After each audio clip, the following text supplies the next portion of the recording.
শিরোনাম শুনছিলাম, এবার বিস্তারিত। ব্রিটিশ এমপি টিউলিপ সিদ্দিকের বিরুদ্ধে গোপনে তদন্তে নেমেছে যুক্তরাজ্যের গোয়েন্দা সংস্থা এনসিএ। গত মাসে ঢাকায় আসেন সংস্থাটির ৩ সদস্য, সংগ্রহ করেন একাধিক তথ্য, যা উঠে এসেছে যুক্তরাজ্য ভিত্তিক গণমাধ্যম ডেইলি মেইলের বিশেষ প্রতিবেদনে। শুরুতে স্বৈরাচারী খালার পতন, এরপর দুর্নীতির দায়ে নিজেকেও ছাড়তে হলো পদ। তবুও যেন নিস্তার নেই ব্রিটেনের সাবেক সিটি মিনিস্টার টিউলিপ সিদ্দিকির। তার বিরুদ্ধে কোমর বেঁধে তদন্তে নেমেছে যুক্তরাজ্যের গোয়েন্দা সংস্থা এনসিএ। খানিকটা গোপনে কিন্তু জোরালো এই অনুসন্ধানে খতিয়ে দেখা হচ্ছে টিউলিপের রাজনৈতিক ক্যারিয়ারের আদ্যপান্ত। এজন্য সম্প্রতি বাংলাদেশে এসেছিলেন এনসিএর কর্মকর্তারা। যুক্তরাজ্য ভিত্তিক গণমাধ্যম ডেইলি মেইলের বিশেষ আয়োজন দ্য মেইল অন সানডের প্রতিবেদনে উঠে আসে এ তথ্য। প্রতিবেদনে বলা হয়, গেল মাসে ঢাকায় আসেন ব্রিটেনের ৩ গোয়েন্দা। ব্রিটিশ হাই কমিশনে বাংলাদেশের দুর্নীতি বিরোধী তদন্তকারীদের সাথে বৈঠকও করেন তারা। সেখানে অভ্যন্তরীণ চুক্তির পর ব্রিটিশ গোয়েন্দাদের একাধিক তথ্য প্রমাণ হস্তান্তর করে দেশের গোয়েন্দা কর্মকর্তারা। ডেইলি মেইল বলছে, দুর্নীতির একাধিক প্রমাণ পেয়েছে এনসিএ। খুব শিগগিরই ব্যাংক অ্যাকাউন্ট ও ইমেইলের তথ্য যাচাইয়ের জন্য টিউলিপ সিদ্দিককে ডাকতে পারে সংস্থাটি। এমনকি জিজ্ঞাসাবাদও করা হতে পারে তাকে। রূপপুর প্রকল্পে আর্থিক অনিয়ম ও লন্ডনে একাধিক ফ্ল্যাট উপহার নেয়ায় তার বিরুদ্ধে শুরু হয় এ তদন্ত। ব্রিটেনের ব্রাইবারি অ্যাক্ট 2010-এর অধীনে চলছে এ তদন্ত। অভিযোগ প্রমাণিত হলে 10 বছরের সাজা হতে পারে টিউলিপের। আশ্বাস চৌধুরী, চ্যানেল 24। ট্রাম্প ঝড়ে বিশ্ব অর্থনীতিতে সুনামির অশনি সংকেত বইছে। শুল্ক ইস্যুতে পূর্ব থেকে পশ্চিম উত্তাপ ছড়িয়েছে সব দিকে। কানাডা, মেক্সিকো এবং চীনের সব পণ্যের উপর শুল্ক আরোপ করে ট্রাম্প প্রশাসনের নির্বাহী এই আদেশের পর পাল্টা পদক্ষেপ নিচ্ছে দেশ তিনটিও। ক্ষমতায় বসেই সীমান্ত ও অভিবাসন ইস্যুতে ঝড় তুললেও এবার অর্থনীতিতে নজর ডোনাল্ড ট্রাম্পের। একদিনে কানাডা, মেক্সিকো, চীনের ওপর শুল্ক আরোপের 3 নির্বাহী আদেশে সই করেছেন মার্কিন প্রেসিডেন্ট। কানাডা ও মেক্সিকোর পণ্যতে এখন থেকে 25% শুল্ক আরোপ করবে ওয়াশিংটন। চীনের পণ্যে বাড়তি 10% শুল্ক গুনতে হবে। এমন আদেশের বিপরীতে পাল্টা পদক্ষেপ নিয়েছে দেশগুলো। যুক্তরাষ্ট্রের $155 বিলিয়ন মূল্যের মার্কিন পণ্যের ওপর 25% শুল্ক আরোপের ঘোষণা দিয়েছে অটোয়া। মঙ্গলবার থেকে $30 বিলিয়ন মূল্যের মার্কিন পণ্যের ওপর কার্যকর হবে এই শুল্ক। বাকি $125 বিলিয়ন মূল্যের পণ্যে শুল্ক কার্যকর হবে 21 দিনের মধ্যে। আমেরিকার পদক্ষেপের বিপরীতে উপযুক্ত প্রতিক্রিয়া থাকবে আমাদের। মার্কিন বিয়ার, ওয়াইন, ফলের জুস, শাকসবজি, সুগন্ধি, পোশাক ও জুতার উপর অতিরিক্ত শুল্ক আরোপ হবে। গৃহস্থালী পণ্য, ক্রীড়া সরঞ্জাম, প্লাস্টিক উপকরণও শুল্ক আরোপের অন্তর্ভুক্ত থাকবে। 25% শুল্ক আরোপ সহ অন্যান্য পদক্ষেপের ঘোষণা দিয়েছে মেক্সিকো। মাদক পাচারে যোগসাজশ রয়েছে মেক্সিকো প্রশাসনের। ওয়াশিংটনের এমন অপবাদ প্রত্যাখ্যান করেছেন দেশটির প্রেসিডেন্ট ক্লাউদিয়া শেনবাউম। এদিকে ট্রাম্পের সিদ্ধান্তের বিরুদ্ধে বিশ্ব বাণিজ্যিক সংস্থার কাছে অভিযোগ জানিয়ে পাল্টা ব্যবস্থা নেয়ার কথা জানিয়েছে বেইজিং। ট্রাম্পের শুরু করা এই শুল্কযুদ্ধ বিশ্ব অর্থনীতিতে আঘাত হানবে বলে মত বিশ্লেষকদের। গার্ডিয়ানের প্রতিবেদন বলছে, শুল্ক আরোপ উত্তেজনা ও পাল্টাপাল্টি অবস্থান কমিয়ে দেবে অনেক প্রতিষ্ঠানের পরিকল্পিত বিনিয়োগ। এতে খোদ যুক্তরাষ্ট্রের অর্থনৈতিক প্রবৃদ্ধি কমে যাওয়ার সাথে সাথে দেশটির কর্মী শ্রমিকরা ক্ষতির মুখে পড়ার শঙ্কাও জানান তারা। ওয়ালিউল্লাহ ফারুক, চ্যানেল 24। দর্শক, এই নিয়ে বিস্তারিত জানাতে যুক্তরাষ্ট্র থেকে আমাদের সঙ্গে যুক্ত হচ্ছেন শিহাবুদ্দিন কিসলু। কিসলু, যেটি এই 3 দেশে শুল্ক আরোপ হলো এবং তার পাল্টা শুল্ক আরোপ ওই 3টি দেশ করবে, এটি খুব স্বাভাবিক ব্যাপার এবং সেটি নিশ্চয়ই জানাই ট্রাম্প প্রশাসন এই পদক্ষেপের বিপরীতে। সেক্ষেত্রে আসলে ট্রাম্প প্রশাসন এরকম একটি সিদ্ধান্ত কেন নিল, আর এতে আসলে লাভটাই কি হলো? ধন্যবাদ। যে বিষয়টি সেটি হচ্ছে যে আসলে পেছনের কাহিনীটি কিছুটা ভিন্ন। কানাডা যখন নিজে আসলে সামরিকভাবে কিছুটা স্বাবলম্বী হওয়ার চেষ্টা করছিল, সেই ক্ষেত্রে কানাডার কিন্তু পলিসিতে বেশ কিছু পরিবর্তন আনে ট্রুডো প্রশাসন, এবং বিশেষ করে কানাডা এবং চায়নার সঙ্গে যে অর্থনৈতিক বাণিজ্য এবং অর্থনৈতিক যে সম্পর্ক সেটি যেমন এক্সপান্ড অর্থাৎ বর্ধিত করা হয়েছিল, একইভাবে কিন্তু কানাডা মেক্সিকোর সঙ্গেও একইভাবে সেই সম্পর্ক উন্নয়ন করছিল। এবং কানাডার বক্তব্য ছিল মেক্সিকোর প্রতি যে তোমরা আমেরিকার সঙ্গে যে বিজনেস করছো তার থেকে আমাদের থেকে তোমাদের বিজনেস আরো সম্প্রসারিত করতে হবে। এই বিষয়টি কিন্তু আপনারা জানেন যে যখন কোনো যুক্তরাষ্ট্রের প্রেসিডেন্ট নির্বাচিত হন, তিনিও কিন্তু বিষয়গুলো নিয়ে ব্রিফড হন, অলওয়েজ সিকিউরিটি ব্রিফ, যেটা ন্যাশনাল সিকিউরিটি ব্রিফ পান তিনি ক্ষমতা নেওয়ার আগ পর্যন্ত। তখনই কিন্তু ট্রাম্প জেনেছিল যে বিষয়টি, যে কারণে প্রথম থেকেই তিনি নির্বাচিত হওয়ার পর থেকেই কিন্তু তিনি বেশ কিছু কথা বলেছেন ট্রুডোকে নিয়ে, এবং আজকে ট্রুডোর অবস্থান আপনারা জানছেন। তো এই অবস্থাতে যে বিষয়টি সেটি হচ্ছে যে মূলত যুক্তরাষ্ট্রের অর্থনীতিতে এর অবশ্যই একটি প্রভাব পড়বে। এবং আমরা জানি যে মেক্সিকোর সঙ্গে প্রায় $480 বিলিয়ন ইম্পোর্ট করে থাকে মেক্সিকো থেকে যুক্তরাষ্ট্র, এবং কানাডা থেকে $429 বিলিয়ন পণ্য সামগ্রী। সেই ক্ষেত্রে শুধু যে সবজি যেমন মেক্সিকো থেকে আসে, প্লাস কিছু গাড়ির পার্টস আসে, ক্ষুদ্র যন্ত্রাংশ আছে, কানাডা থেকে একইভাবে স্টিল আসে, ক্ষুদ্র যন্ত্রাংশ আসে, এবং খাদ্যদ্রব্য আছে, পণ্য আছে, যেমন সিডস আসে, পোলট্রি আসে, গম আসে। এইভাবে এই বিষয়গুলো কিন্তু মারাত্মকভাবে এর প্রভাব পড়বে আমাদের। এরই মধ্যে আমরা বাজারে কিন্তু এর প্রভাব দেখতে পাচ্ছি। ইভেন ডিম পর্যন্ত আমরা যেটি দেখছি তারও কিন্তু প্রভাব রয়েছে কানাডা। এই 3 দেশে তো প্রভাব পড়বে, কিন্তু এই শুল্ক যুদ্ধের প্রভাব আন্তর্জাতিক পরিমণ্ডলে আসলে কতটা পড়বে? দেখুন, এর একটি অবশ্যই প্রভাব রয়েছে।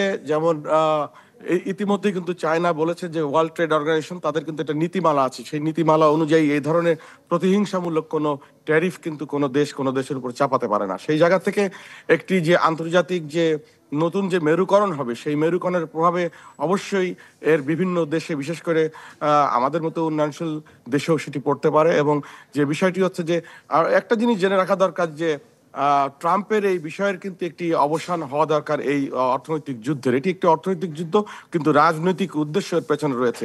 এবং যে বিষয়টি বলা দরকার এখানে, যে সেটি হচ্ছে যে এই যুদ্ধে ট্রাম্পের যেই জায়গায় স্থিতিশীলতা আসবে, সেই জায়গা থেকে আসলে নতুন করে বিশ্বের একটি অর্থনৈতিক মেরুকরণ হবে। জানতে হবে যে ডলারের মুদ্রাস্ফীতি যাই হোক, ডলার এবং বিশেষ করে এখানে যে ক্রেডিট কার্ড কোম্পানিগুলোর ক্রেডিট কার্ড রয়েছে, যেমন মাস্টার কার্ড, ভিসা কার্ড, যেমন অ্যাপল একটি আইফোন রয়েছে, এবং যে আমরা যেটা জানি মাইক্রোসফট যে কম্পিউটার যে প্রযুক্তি, এই চারটি কিন্তু যুক্তরাষ্ট্রের অর্থনীতির মূল শক্তি।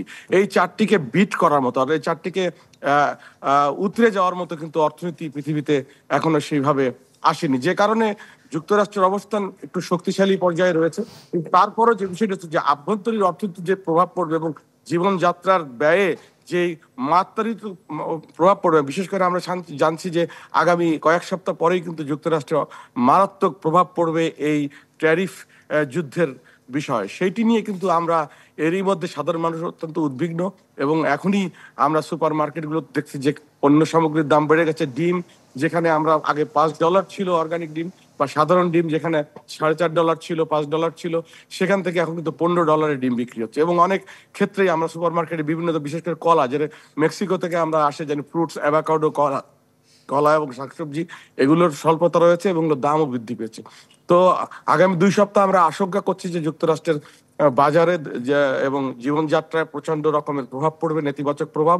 এবং সেই প্রভাব থেকে কাটিয়ে ওঠার জন্য আমরা সত্যি উদ্বেগের সঙ্গে অপেক্ষা করছি যে কিভাবে আন্তর্জাতিকভাবে এই বিষয়টির একটি সুরাহা হতে পারে। বিশেষ করে ট্রাম্পের এই নীতিমালাগুলো শুধু যে এই সম্পৃক্ত দেশগুলো তাই না, এর কিন্তু একটা ব্যাপক, যেমন তেলের যে দাম পড়বে সেটি কিন্তু সেক্ষেত্রেও কিন্তু প্রভাব পড়বে। কানাডা থেকে তেল আসে এবং বিশ্বের বিভিন্ন অনেক জায়গাতে এটার আসলে প্রভাব পড়বে, যেটি আপনি বলছিলেন, এবং একটা অর্থনৈতিক সুনামির দিকে মনে হয় আন্তর্জাতিক পরিসর পড়তে যাচ্ছে।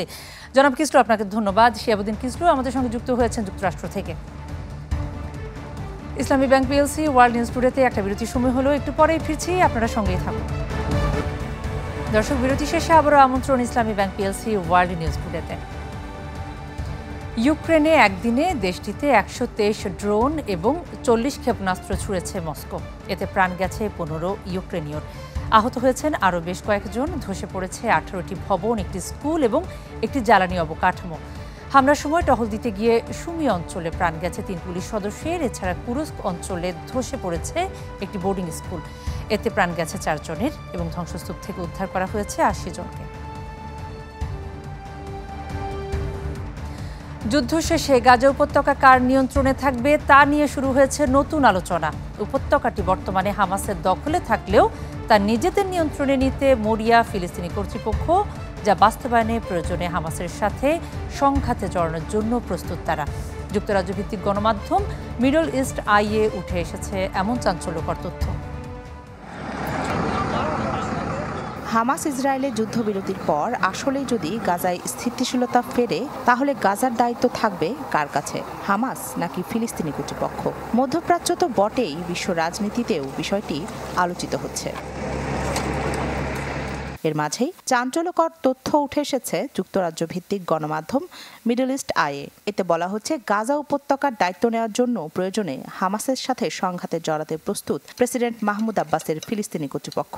সৌদি আরবের রাজধানী রিয়াদে অনুষ্ঠিত বৈঠকে যুক্তরাষ্ট্রের প্রেসিডেন্ট ডোনাল্ড ট্রাম্পের মধ্যপ্রাচ্য বিষয়ক দূত উইটকফকে একথা জানিয়েছেন জ্যেষ্ঠ ফিলিস্তিনি কর্মকর্তা হুসেন আল শেখ।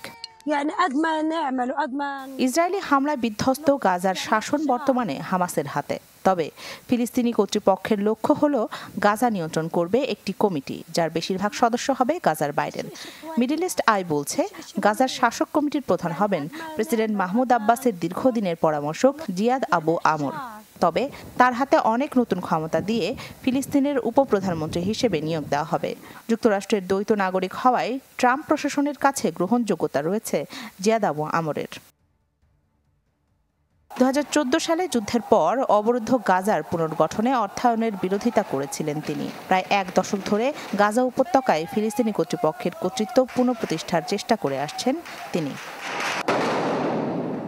২০০৭ সালে হামাসের সাথে ফাতাহ পার্টির সংঘর্ষের পর গাজার পূর্ণ নিয়ন্ত্রণ চলে যায় হামাসের হাতে, আর অধিকৃত পশ্চিম তীরে নিজেদের অবস্থান শক্ত করতে থাকে ফাতাহ। এরপর থেকেই দুই পক্ষের মতবিরোধের পারদ আর গলেনি। সম্প্রতি গাজায় যুদ্ধবিরতি কার্যকর হওয়ার পর থেকে সেখানে বেড়েছে প্রকাশ্যে হামাসের শোডাউন। বিশেষ করে জিম্মি বিনিময়ের সময় হামাস সশস্ত্র বহর নিয়ে যেভাবে আনুষ্ঠানিকতা সেরেছে তা চাপে ফেলেছে ফিলিস্তিনি কর্তৃপক্ষকে। এদিকে অধিকৃত পশ্চিম তীরে ফিলিস্তিনি কর্তৃপক্ষের বিরুদ্ধে দুর্নীতি ও ইসরায়েলের সহযোগী হয়ে ওঠার অভিযোগ করছেন অনেক ফিলিস্তিনি। রাখি জেসমিন, চ্যানেল 24। ইসলামী ব্যাংক পিএলসি ওয়ার্ল্ড নিউজ টুডেতে নিচ্ছে আরও একটি বিরতি, সঙ্গেই থাকুন। স্বাগত আরও একবার, দেখছেন ইসলামী bank PLC world news today. দীর্ঘ ৮ মাস পর রাফা সীমান্ত ক্রসিং চালু হওয়ায় গাজা ছেড়ে মিশরে চিকিৎসার জন্য পাড়ি জমাচ্ছেন আহত অসুস্থ ফিলিস্তিনিরা। গাজার খান ইউনিসের নাসের মেডিকেল কমপ্লেক্স থেকে শুরু হয় প্রথম স্থানান্তর, যাতে সহায়তা করছে বিশ্ব স্বাস্থ্য সংস্থা এবং এর সহযোগী সংগঠনগুলো। ফিলিস্তিনি রোগীদের চিকিৎসায় গাজা থেকে মিশরে ঢোকার সুযোগ দিয়ে ফিলিস্তিনি ভূখণ্ডের প্রধান প্রবেশ ও প্রস্থান পথ রাফা ক্রসিং শনিবার দীর্ঘ ৮ মাস পর খুলে দেয়া হয়। বিশ্ব স্বাস্থ্য সংস্থা জানিয়েছে ৩৪ জন শিশু এবং ৩ জন প্রাপ্তবয়স্ক অসুস্থ বা আহত ফিলিস্তিনি গাজা থেকে মিশরে যাচ্ছেন চিকিৎসার জন্য। গেল বছরের মে মাসে ইসরায়েলি বাহিনী গাজা সীমান্তের নিয়ন্ত্রণ নেওয়ার পর থেকে গাজা ও মিশরের মধ্যে গুরুত্বপূর্ণ প্রবেশ পথটি বন্ধ করে দেয়। তবে হামাস ও ইসরায়েলের মধ্যে যুদ্ধবিরতি ও জিম্মি চুক্তির অংশ হিসেবে এটি পুনরায় খোলা হয়। রাফা সীমান্ত ক্রসিং থেকে প্রায় ১৩ কিলোমিটার দূরে গাজার খান ইউনিসের নাসের মেডিকেল কমপ্লেক্স থেকে প্রথম স্থানান্তর শুরু হয়। এ সময় অসুস্থ ফিলিস্তিনিদের সাথে তাদের ৩৯ জন সঙ্গী মিশরে পাড়ি জমান। আমার ছেলে খুব অসুস্থ। ডাক্তাররা ধারণা করছে ওর ফুসফুসে সিস্টিক ফাইব্রোসিস হয়েছে। চিকিৎসার জন্য যাচ্ছি জানতে পেরে আমি খুব স্বস্তি অনুভব করছি। সীমান্ত বন্ধ থাকার সময় থেকেই আমরা চিকিৎসার জন্য চেষ্টা করছি। সৃষ্টিকর্তার ইচ্ছায় আশা করছি আমার মেয়ে সঠিক চিকিৎসা পাবে। যখন খবর পেলাম আমার ছেলের চিকিৎসার জন্য রাফা ক্রসিং পার করতে পারবো, সে আনন্দ মুখে বোঝানো সম্ভব নয়। বিশ্ব স্বাস্থ্য সংস্থার তথ্য অনুযায়ী 12,000 থেকে 14,000 গুরুতর রোগীকে চিকিৎসার জন্য গাজার বাইরে স্থানান্তরিত করা প্রয়োজন। ইফশিতা জামান, চ্যানেল 24। এই ছিল আজকে ইসলামী ব্যাংক পিএলসি ওয়ার্ল্ড নিউজ টুডের আয়োজন। বিশ্বের গুরুত্বপূর্ণ সব সংবাদ এবং বিশ্লেষণ জানতে চোখ রাখুন চ্যানেল 24 এর পর্দায়। এছাড়া আপনারা দেখতে পারেন ফেসবুক এবং ইউটিউবে। ধন্যবাদ সবাইকে।